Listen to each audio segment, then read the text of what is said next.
Hello दोस्तों, आज के इस वीडियोस में हम बात करेंगे कि हम कैसे अपस्टॉक के जरिए म्यूचुअल फंड्स में इन्वेस्ट कर सकते हैं। एक इजी तरीका मैं आपको बताऊंगा जिससे आप इजीली अपस्टॉक के जरिए म्यूचुअल फंड में इन्वेस्ट कर सकते हैं। इसी के साथ दोस्तों हम कुछ अदर्स टॉपिक भी इस वीडियोस में कवर करेंगे। अपस्टॉक के जरिए म्यूचुअल फंड्स में इन्वेस्ट करने के लिए क्या क्या रिक्वायरमेंट है, क्या अपस्टॉक से म्यूचुअल फंड इन्वेस्टमेंट पर कोई चार्जेस लेता है, मिनिमम आप कितने अमाउंट से अपस्टॉक के जरिए म्यूचुअल फंड में इन्वेस्ट कर सकते हैं, कैसे हम अपस्टॉक्स में फिल्टर्स लगा के बेस्ट म्यूचुअल फंड चूज कर सकते हैं, बेस्ट टाइम क्या है म्यूचुअल फंड में इन्वेस्ट करने के लिए जिससे हम ज्यादा रिटर्न्स अर्न कर पाए। और दोस्तों इस वीडियोस के एंडिंग में मैं आपको दूंगा 2021 के टॉप 5 बेस्ट म्यूचुअल फंड्स। सबसे पहला पॉइंट, अपस्टॉक के जरिए म्यूचुअल फंड में इन्वेस्ट करने के लिए क्या क्या रिक्वायरमेंट है। तो दोस्तों सबसे पहले दोस्तों आपका अपस्टॉक्स में एक अकाउंट होना चाहिए, जो आज आप अपस्टॉक्स में ऑनलाइन 50 मिनट्स में आप अपना अकाउंट ओपन करवा सकते हैं। और आज अपस्टॉक्स में अपना अकाउंट ओपन करवाने पर अपस्टॉक्स आपसे 249 रुपीज चार्ज लेता है।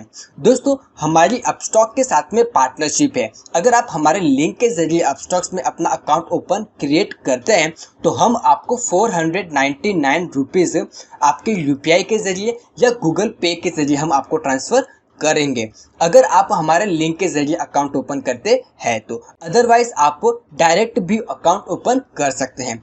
अगर आप हमारे लिंक के जरिए अकाउंट ओपन करते हैं तो आप हमें इस व्हाट्सएप नंबर पर अपनी क्लाइंट आईडी कोड या फिर हाई लिख कर हमें भेज सकते हैं ताकि हम आपको आपका पैसा ट्रांसफर कर सके। पॉइंट नंबर 2, क्या अपस्टॉक्स म्यूचुअल फंड इन्वेस्टमेंट करने पर कोई चार्जेस लेता है। तो दोस्तों अपस्टॉक के जरिए म्यूचुअल फंड्स में इन्वेस्ट करने पर अपस्टॉक्स आपसे कोई भी चार्जेस नहीं लेता है। इवन गोल्ड में इन्वेस्ट करने पर भी कोई चार्जेस नहीं लेता है। लेकिन जब आप अपस्टॉक के जरिए एक ही दिन में स्टॉक बाय या सेल करते हैं तो अपस्टॉक्स आपसे नॉमिनल चार्ज लेता है। और दोस्तों एक और चीज जो आपको कोई भी नहीं बताता है वो मैं आपको बताता हूँ। अपस्टॉक्स अकाउंट ओपन होने के बाद में अपस्टॉक्स आपसे एनुअली 300 रुपीज चार्ज करता है, यानी कि एक दिन का हो गया 0.82 पैसा। मिनिमम आप 500 रुपीज से म्यूचुअल फंड में इन्वेस्ट कर सकते हैं। ये अलग अलग है mutual fund AMC scheme to mutual fund AMC scheme. अब बात करते हैं कि हम कैसे अपस्टॉक के जरिए म्यूचुअल फंड्स फिल्टर लगा के बेस्ट म्यूचुअल फंड चूज कर सकते हैं। तो जैसे ही दोस्तों आप अपस्टॉक का ऐप ओपन करेंगे तो आपको लॉगिन कर लेना है। लॉगिन करने के बाद में कुछ ऐसा इंटरफेस आपके सामने आएगा। तो यहाँ पर हमें कुछ भी नहीं करना है। यहाँ पर हमें आकर के सबसे पहले हमें कुछ फंड्स ऐड कर लेने हैं, जिसकी वजह से हम दोस्तों आगे जाकर के हम आसानी से इन्वेस्ट कर सके। सबसे पहले दोस्तों आपको यहाँ पर ऐड फंड कर लेना है। आप ऐड फंड पर क्लिक करेंगे तो आप आसानी से गूगल पे के जरिए, यूपीआई के जरिए या फिर नेट बैंकिंग के जरिए आप यहाँ पर पैसा ऐड कर सकते हैं। नेट बैंकिंग के जरिए अगर आप पैसा ऐड करेंगे तो पर ट्रांजेक्शन आपको 7 रुपए का चार्जेस लगेगा। तो मैं आपको रिकमेंडेशन दूंगा कि आप गूगल पे के जरिए या फिर यूपीआई के जरिए आप पैसा ऐड कर सकते हैं। तो यहाँ पर हम दोस्तों यहाँ पर आएंगे इन्वेस्टमेंट पर। इन्वेस्टमेंट के आने के बाद में दोस्तों आपके सामने कुछ ऐसा इंटरफेस आएगा जहाँ पर सबसे पहले ऊपर आ रहा है digital gold, IPOs and mutual fund. तो आपको यहाँ पर म्यूचुअल फंड पे यहाँ पर लिखा है व्यू ऑल फंड्स, यहाँ पर आपको क्लिक कर देना है। क्लिक करने के बाद में दोस्तों आपके सामने कुछ ऐसा इंटरफेस आएगा। ओके, तो अभी हमें सीखना है कि हम कैसे फिल्टर कर सकते हैं। तो दोस्तों आपको कुछ भी नहीं करना है, आपको नीचे आना है। तो नीचे बॉटम में आपको दिख रहा है शॉर्ट्स एंड फिल्टर, तो आपको फिल्टर पर क्लिक करना है। फिल्टर पर क्लिक करने के बाद में दोस्तों आपके सामने फिल्टर के ऑप्शंस ओपन हो चुके हैं। तो आपको यहाँ पर आना है फंड हाउस। फंड हाउस में दोस्तों आप फंड हाउस में अगर दोस्तों आपका कोई फेवरेट फंड हाउस है तो उसको आप यहाँ पर सिलेक्ट कर सकते हैं। तो मेरा यहाँ पर एज एजुकेशन पर्पज आपका कोई फेवरेट फंड हाउसेस है तो वो भी आप यहाँ पर सिलेक्ट कर सकते हैं। तो फॉर एग्जांपल के लिए मैं यहाँ पर एक्सिस, एचडीएफसी और आईडीएफसी यहाँ पर सिलेक्ट कर लेता हूँ। ओके, उसके बाद में दोस्तों दूसरा ऑप्शन आता है हमारे पास में फंड कैटेगरी। आप कौन सी कैटेगरी में इन्वेस्टमेंट करना चाहते हैं, इक्विटी, डेब्ट, हार्ड राइट या फिर अदर्स। तो मैं यहाँ पर इक्विटी में इन्वेस्टमेंट करना चाहता हूँ। जैसे आपने इक्विटी में यहाँ पर क्लिक किया तो उसकी सब कैटेगरी आ गई। तो आप इक्विटी में कौन सी कैटेगरी में इन्वेस्टमेंट करना चाहते हैं, यहाँ पर बहुत सारी कैटेगरी आ गई। तो हम यहाँ पर लेंगे, तो यहाँ पर हम लेंगे स्मॉल कैप। तो यहाँ पर स्मॉल कैप आ गया, यहाँ पर हमने टिक कर लिया। उसके बाद में यहाँ पर तीसरा ऑप्शन आता है दोस्तों फंड रिस्क। आप कितना रिस्क लेना चाहते हैं दोस्तों, पर्सन टू पर्सन सबका अलग अलग रिस्क होता है। तो मैं यहाँ पर जो रिस्क है वो यहाँ पर वेरी हाई रिस्क लेना चाहता हूँ, high and very high risk. तो मैंने यहाँ पर 2 पर टिक कर लिया। उसके बाद में दोस्तों यहाँ पर चौथा ऑप्शन आता है मिनिमम इन्वेस्टमेंट। आप मिनिमम कितना इन्वेस्टमेंट करना चाहते हैं, तो यहाँ पर पहला है 500 और दूसरा है 500 to 5000 के बीच में, और तीसरा है 5000 एबो। तो यहाँ पर मैं 500 to 5000 के बीच में इन्वेस्टमेंट करना चाहता हूँ, तो मैं यहाँ पर कर दूंगा बीच वाले पर क्लिक। और चौथा और दोस्तों पांचवा यहाँ पर ऑप्शन आ रहा है लॉकिंग पीरियड। क्या आप ऐसे फंड्स में इन्वेस्टमेंट करना चाहते हैं जो कुछ टाइम पीरियड के लिए लॉकिंग है या फिर लॉकिंग नहीं है। तो मैं ऐसे म्यूचुअल फंड्स में इन्वेस्टमेंट करना चाहता हूँ जिसमें कोई भी लॉकिंग नहीं है। मैं आज इन्वेस्टमेंट करूँ और 4 दिन के बाद अगर मुझे पैसे की जरूरत पड़े तो मैं आराम से उसे विड्रॉ कर सकूँ। तो मैं यहाँ पर कर लूंगा नो लॉक इन। ओके, मैंने सारे यहाँ पर फिल्टर्स लगा दिए। अभी मैं यहाँ पर करूंगा इसको अप्लाई जैसे दोस्तों मैंने यहाँ पर कर दिया। तो यहाँ पर अपस्टॉक से मुझे इजीली मेरे हिसाब से यहाँ पर फिल्टर करके मुझे स्टॉक से दे दिए हैं। ओके, जैसे कि यहाँ पर एक्सिस स्मॉल कैप फंड्स आ गए, HDFC का स्मॉल कैप फंड आ गया, और IDFC का मेरे पास आ गया emergency business fund direct IDCF। इसके बाद में दोस्तों अगर आप सर्च के जरिए कोई भी अपना स्पेसिफिक म्यूचुअल फंड सर्च करना चाहते हैं, देन यहाँ पर आप सर्च पर क्लिक करके भी आप अपना फेवरेट म्यूचुअल फंड यहाँ पर सर्च कर सकते हैं। फॉर एग्जांपल के लिए मैं यहाँ पर लिखता हूँ एक्सिस स्मॉल कैप फंड, तो यहाँ पर एक्सिस स्मॉल कैप फंड हमारे सामने ओपन हो जाएगा। अभी दोस्तों यहाँ पर एक और चीज है जो कई सारे लोग यहाँ पर फोकस नहीं करते और मैं वो आपको बताता हूँ। जैसे हमने एक्सिस स्मॉल कैप फंड यहाँ पर चूज किया तो हमारे पास यहाँ पे 3 वेरिएंट आ रहे हैं इसके। सबसे पहला आ रहा है Axis small cap fund direct growth, दूसरा आ रहा है डिविडेंड पे आउट, एंड तीसरा आ रहा है डिविडेंड री इन्वेस्टमेंट। अगर आप ऐसा फंड देख रहे हैं जो आपको लॉन्ग टाइम के लिए अच्छी आपको वेल्थ क्रिएट करके दे और आपको कंपाउंडेड रिटर्न्स दे, तो मैं आपको सजेस्ट करूंगा कि आप axis small cap fund direct growth यही वेरिएंट आप सिलेक्ट करें। तो मैं यहाँ पर ये वेरिएंट यहाँ पर सिलेक्ट कर सकता हूँ। ओके, तो दोस्तों जैसे ही हमने ये फंड यहाँ पर सर्च किया तो इसके रिगार्डिंग कई सारी इंफॉर्मेशन हमें अपस्टॉक्स यहाँ पर दे देता है। जैसे कि दोस्तों यहाँ पर एक्सिस स्मॉल कैप फंड एक इक्विटी स्मॉल कैप फंड है, एक ग्रोथ डायरेक्ट ग्रोथ प्लान है।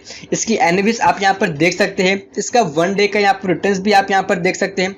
इसके बाद हम छोटा सा यहाँ पर स्क्रॉल करेंगे तो यहाँ पर अपस्टॉक्स हमें इसके रिटर्न्स भी दिखा रहा है कि स्टॉक्स किस म्यूचुअल फंड्स ने आपको 1 ईयर्स में कितने रिटर्न्स दिए हैं, 3 ईयर्स में आपको कितने रिटर्न्स दिए एंड 5 ईयर्स में कितने रिटर्न्स दिए हैं। उसके नीचे आप स्क्रॉल करेंगे दोस्तों तो आप इन्वेस्टमेंट परफॉर्मेंस देख सकते हैं कि अगर आपने 15,000 रुपीज अगर आप इस फंड में इन्वेस्ट किए होते तो 1 साल बाद कितना होता, 3 साल बाद कितना होता, 5 साल बाद कितना होता। और इसने कंपेयर करके भी दिए कि वही पैसा अगर आपने बैंक में FD या फिर इस फंड में इन्वेस्टमेंट किया होता तो आपके कितने पैसे बन जाते हैं, जो कि काफी इंटरेस्टिंग के कैलकुलेटर अपस्टॉक्स ने आपको बना करके दिया है। उसी के नीचे आप दोस्तों स्क्रॉल करेंगे तो यहाँ पर आपको फंड डिटेल्स भी आपको दिख जाएंगी, जैसे कि इस फंड कभी स्टार्ट हुआ था, आप कितना इन्वेस्टमेंट कर सकते हो, एग्जिट लोड कितना चार्ज लेता है, मल्टीपल चार्जेस, एक्सपेंस रेशियो वगैरह वगैरह। वहीं पर आप नीचे और स्क्रॉल करेंगे तो आप इसके फंड के पोर्टफोलियोज देख सकते हैं कि ये जो फंड है वो कौन कौन से कंपनीज में इन्वेस्टमेंट करता है, कौन कौन से सेक्टर्स में इन्वेस्ट करता है, ये सारी चीजें भी आप यहाँ पर देख सकते हैं। इवन और दोस्तों हमने एक्सिस स्मॉल कैप फंड्स को भी हमने रिव्यू किया था। अभी तक अगर आपने वीडियो को नहीं देखा तो उसका भी लिंक आपको ऊपर आई बटन पे या फिर वीडियो के डिस्क्रिप्शन पे मिल जाएगा, आप उस वीडियोस को देख लेना। ओके, और नीचे दोस्तों यहाँ पे छोटा सा स्क्रॉल करेंगे तो यहाँ पर आ रहा है इसके fund manager, axis small cap को फंड जो है वो कौन मैनेज करता है, तो यहाँ पर आप डिटेल्स देख सकते हैं। और दोस्तों कमाल की बात है मुझे यहाँ पर स्टॉक के देखने को लगी। अगर इस फंड मैनेजर्स के बारे में अगर आप डिटेल्स में जानना चाहते हैं देन यहाँ पर से आप यहाँ पर क्लिक करेंगे तो डायरेक्ट आप इसमें जा सकते हैं। ओके, अब इसके यहाँ पर आकर के आप इस मैनेजर के बारे में फुल डिटेल्स यहाँ पर सर्च कर सकते हैं। ओके, मैं यहाँ पर बैक कर लेता हूँ। इसके बाद दोस्तों हमारे पास यहाँ पे 2 ऑप्शन आ रहा है, पहला है स्टार्ट SIP एंड दूसरा है 1 टाइम। अब दोस्तों आप इस फंड में एक टाइम खाली 1 टाइम इन्वेस्टमेंट करना चाहते हैं या फिर एवरी मंथ कुछ अमाउंट इन्वेस्ट करना चाहते हैं, तो फॉर एग्जांपल मैं इस फंड में जो है वो एवरी मंथ कुछ अमाउंट इन्वेस्टमेंट करना चाहता हूँ, तो मैं यहाँ पर क्लिक करूंगा स्टार्ट SIP से। ओके, और दोस्तों अगर आप 1 टाइम इन्वेस्टमेंट करना चाहते हैं तो ना 1 टाइम पर क्लिक कीजिएगा। ओके, और दोस्तों यहाँ पर जो है मैं एवरी मंथ इन्वेस्टमेंट करना चाहता हूँ, तो मैं यहाँ पर सिलेक्ट करूंगा स्टार्ट एसआईपीज। ओके, तो आपके सामने कुछ ऐसा इंटरफेस आ जाएगा। तो यहाँ पर मंथली है और दूसरा दोस्तों यहाँ पर है डेट। दोस्तों यहाँ पर जो मुझे कई सारे लोग कमेंट करते हैं कि सर हमें कोई ऐसी स्पेसिफिक डेट बताओ जिस डेट को हम इन्वेस्टमेंट करें और हमें ज़्यादा से ज़्यादा यहाँ पर रिटर्न्स मिले। दोस्तों ऐसी कोई भी डेट नहीं होती है जहाँ पर आप इन्वेस्टमेंट करोगे तो आपको ज़्यादा से ज़्यादा रिटर्न से ज़्यादा लॉसेज होंगे। ऐसी कोई भी स्पेसिफिक डेट नहीं होती है और आप भी ऐसी चीज़ों में मत पड़ो। ओके, फॉर एग्जाम्पल दोस्तों अगर मेरी सैलरी जो है वो 1 या 2 तारीख को होती है, देन मैं 4 तारीख सिलेक्ट करूंगा एसआईपीएस के डेट को। वैसे ही दोस्तों आप भी ऐसे ही डेट सिलेक्ट करो जिस डेट को आप म्यूचुअल फंड की एसआईपीएस कर सकते हो। ऑब्वियस सी बात, सिंपल लॉजिक है। ओके, अभी दोस्तों मैं अभी पहली एसआईपीएस है वो मैं आज करने वाला हूँ, तो नेक्स्ट एसआईपीएस मेरी कौन सी डेट को होने वाली है वो मुझे यहाँ पर सिलेक्ट करना है। देन यहाँ पर अभी चल रहा है जून, तो मैं नेक्स्ट मंथ चूज कर लूंगा जुलाई, ऑब्वियसली बात है। उसके बाद में आप यहाँ पर कोई भी स्पेसिफिक डेट चूज कर सकते हो। ओके, कोई भी ज्यादा रिटर्न या फिर ज्यादा लॉसेस आपको नहीं होंगे। ओके, फॉर एग्जाम्पल मेरी यहाँ पर सैलरीज होती है दोस्तों 2 तारीख को। ओके, और मेरी बैंक अकाउंट में 4 तारीख तक मेरी अकाउंट में आ जाती है, तो मैं यहाँ पर 5 तारीख सिलेक्ट करूंगा, ऑब्वियसली बात है। ओके, तो मैंने यहाँ पे 5 तारीख सिलेक्ट कर लिया। उसके बाद में दोस्तों यहाँ पर नीचे आ रहा है अमाउंट, तो मैं यहाँ पे अमाउंट पर क्लिक कर लूंगा। अभी दोस्तों यहाँ पर है मिनिमम आपको 500 रुपीज इन्वेस्टमेंट करना ही पड़ेगा इस फंड में। ओके, इससे अगर मैं कम करूंगा तो यहाँ पर ऐसा दिखा रहा है, इतना नहीं कर सकते, मिनिमम को 500 रुपीज इन्वेस्टमेंट तो करना ही पड़ेगा। दोस्तों आप अपने हिसाब से इस अमाउंट को बढ़ा भी सकते हो, कम भी कर सकते हो। फॉर एग्जांपल अगर आप 2000 रुपए में एवरी मंथ एसआईपीएस करना चाहते हैं तो आप 2000 भी यहाँ पर डाल सकते हैं। फॉर एग्जाम्पल मैं अभी 500 रुपीज लेके चलता हूँ। ओके, तो मैंने यहाँ पर 500 रुपीज सिलेक्ट कर दिए। सिलेक्ट करने के बाद में आप बैंक डिटेल्स पर जाने से पहले यहाँ पर मैं आपको कुछ इंपॉर्टेंट चीजें बता देता हूँ। दोस्तों यहाँ पर कुछ टाइम पहले सेबी ने कुछ गाइडेंस निकाली थी कट ऑफ को लेकर के। दोस्तों आप अगर आज जब स्टॉक्स मार्केट ओपन है उस दिन अगर आप 2:30 बजे के पहले किसी भी इक्विटी म्यूचुअल फंड्स में इन्वेस्ट करते हो तो आपको उसी ही दिन का एनएवी प्राइस आपको मिल जाएगा। और 2:30 बजे के बाद अगर आप किसी भी इक्विटी म्यूचुअल फंड में इन्वेस्ट करोगे तो आपको उस दिन का एनएवी नहीं बल्कि नेक्स्ट दिन का एनएवीज मिलेगा। ओके, तो इस चीज को आपको ध्यान में रखना है, ठीक है। तो यहाँ पर सब अभी हम अमाउंट डालने के बाद में हम यहाँ पर कर लेते हैं बैंक डिटेल्स पर क्लिक। जैसे हमने दोस्तों यहाँ पर क्लिक कर लिया तो यहाँ पर हमारी ऑटोमेटिकली यहाँ पर अपस्टॉक्स में अपनी बैंक अकाउंट एडेड है, तो यहाँ पर ऑटोमेटिकली वो अकाउंट ले लिया है। इसके बाद में दोस्तों हम यहाँ पर करेंगे रिव्यू करेंगे। अदरवाइज अगर आप अपने अमाउंट को चेंज करना चाहते हो तो चेंज भी कर सकते हैं। ओके, तो मेरा यहाँ पे सब कुछ सेट है, तो मैं यहाँ पर अभी करूंगा रिव्यू। तो जैसे मैं रिव्यू पर क्लिक करूंगा दोस्तों, उसके बाद में दोस्तों यहाँ पर आपके सामने कुछ ऐसा इंटरफेस आएगा, तो आपको जो है यहाँ पर टिक कर लेना है। यहाँ पर आपको ये बताया गया है कि क्या आप जो है इसको अपने अकाउंट से डेबिट करने की परमिशंस दे रहे हैं या नहीं दे रहे हैं, वो यहाँ पर लिखा हुआ है। अदरवाइज आपको इसको पढ़ भी सकते हो। ओके, टिक कर लेने के बाद में दोस्तों यहाँ पर आ रहा है प्लेस ऑर्डर, तो यहाँ पर हम प्लेस ऑर्डर पर क्लिक। ऑर्डर प्लेस करते ही आपका जो 24 to 48 आवर्स में आपका जो म्यूचुअल फंड है वो आपके पोर्टफोलियोज में आपको देखने को मिल जाएगा। तो देखा आपने, हमने कितना आसानी से अपस्टॉक के जरिए म्यूचुअल फंड में इन्वेस्ट किया। ऐसे ही आप भी कर सकते हैं, एकदम इजी था। ओके, तो जैसे कि मैंने आपको बोला था कि इस वीडियोस के एंडिंग में मैं आपको 2021 के top 5 best mutual fund suggest करूंगा।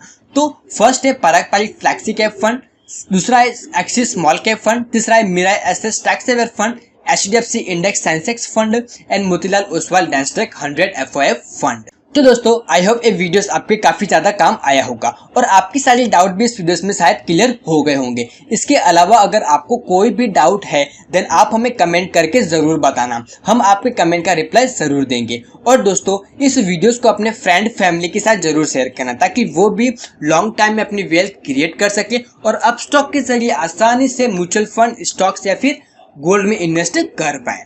तो मिलते हैं दोस्तों एक ऐसे ही इंटरेस्टिंग और इंफॉर्मेटिव वीडियोस के साथ में। तब तक के लिए जय श्री कृष्ण, जय Swaminarayan, take care, bye bye, because भाव भगवान छे।